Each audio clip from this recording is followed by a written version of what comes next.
Sans verser dans l'hyperbole, notre rassemblement aujourd'hui est historique. En effet, qui eût cru que, 100 ans plus tard, alors que tout avait été mis en branle pour empêcher la création d'un parti communiste au Canada, nous nous retrouverions ici, aujourd'hui, donnant un souffle de vie à Normand Béthune. Certainement pas ceux et celles qui ont mobilisé tant d'énergie au cours des 100 dernières années pour nous voir disparaître. En ce sens, célébrer les 100 ans du Parti communiste du Canada, c'est une victoire en soi que nous devons célébrer et apprécier à sa juste valeur. Cette victoire, c'est celle de ces hommes et ces femmes qui, au cours des 100 dernières années, ont fait le choix de la lutte, de la résistance, le choix de l'espoir, et qui n'ont eu aucune peine à se sacrifier parfois au péril de leur vie, comme c'est le cas de Normand Béthune pour la lutte historique de l'émancipation de la classe ouvrière.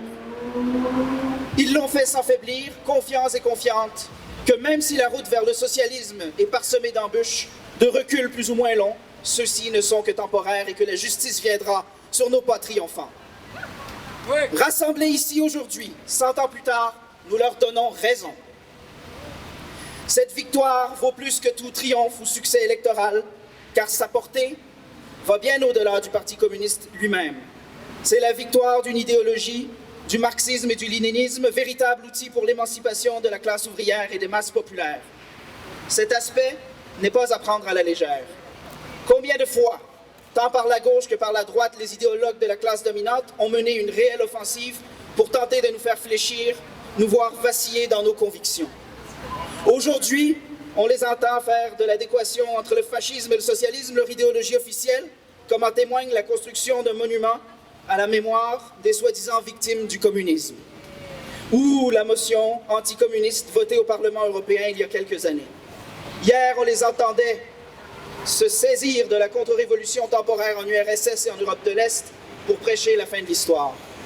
On a aussi eu droit à toutes sortes de déviations gauchistes ou droitières du marxisme, soit pour en faire une caricature ou pour en garder que les éléments qui sont acceptables pour la classe dirigeante.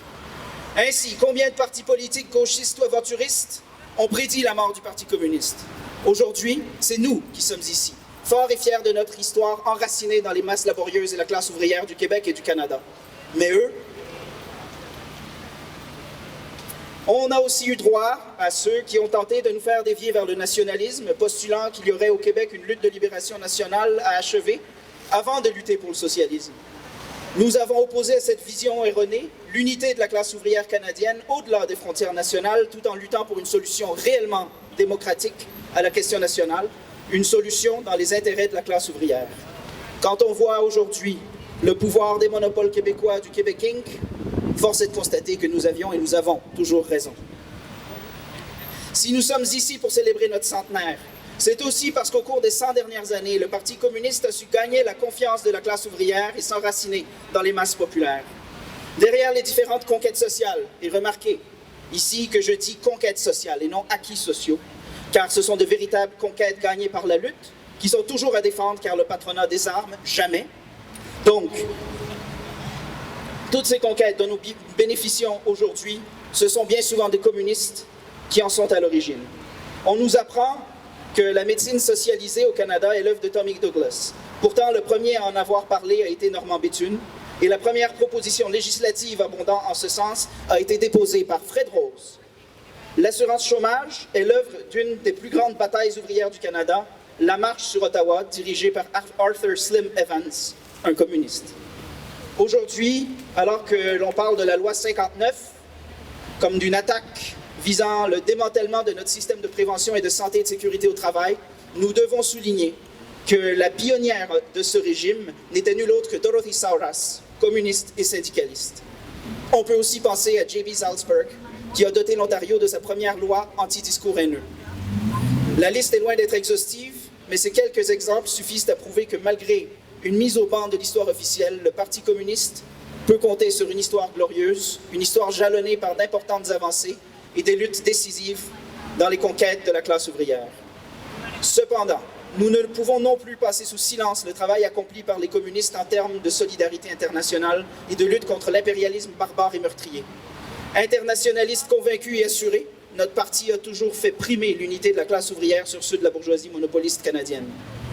L'existence d'un mouvement pour la paix au Canada et au Québec est, en grande partie, l'héritage de la mobilisation de milliers de communistes pour la solidarité internationale, contre l'impérialisme, contre l'OTAN et pour une politique étrangère canadienne indépendante basée sur la paix et le désarmement, la réduction des budgets militaires, etc. Solidaires, les communistes l'ont été plus que quiconque, avec la Palestine, avec Cuba socialiste, avec le Vietnam, contre l'apartheid en Afrique du Sud, contre les dictatures appuyées, voire financées par l'impérialisme, du Chili, d'Amérique latine, d'Afrique ou d'Asie. Aujourd'hui, nous réaffirmons cet engagement comme l'un des plus importants de notre temps, car nous savons que l'un des plus beaux cadeaux que nous pouvons faire au peuple du monde, c'est le retrait du Canada de l'OTAN et de toute autre alliance impérialiste.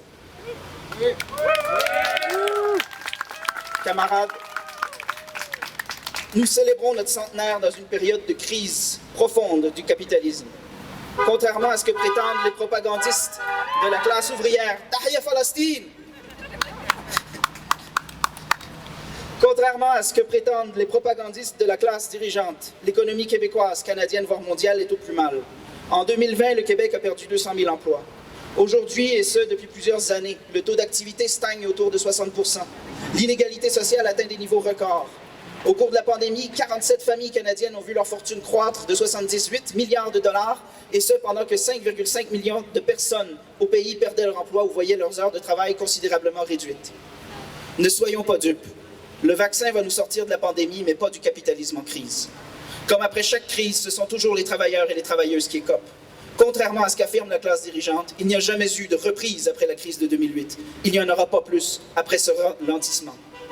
Comme à chaque crise, la classe dirigeante met tout en branle pour accroître la concentration du capital, pour imposer des reculs sans cesse plus grands à la classe ouvrière, pour brader les salaires, livrer des secteurs clés de l'économie sur plateau d'argent aux grandes compagnies multinationales, pour mettre à sac les services publics, bref, pour nous attaquer à coups d'austérité et de mesures antipopulaires.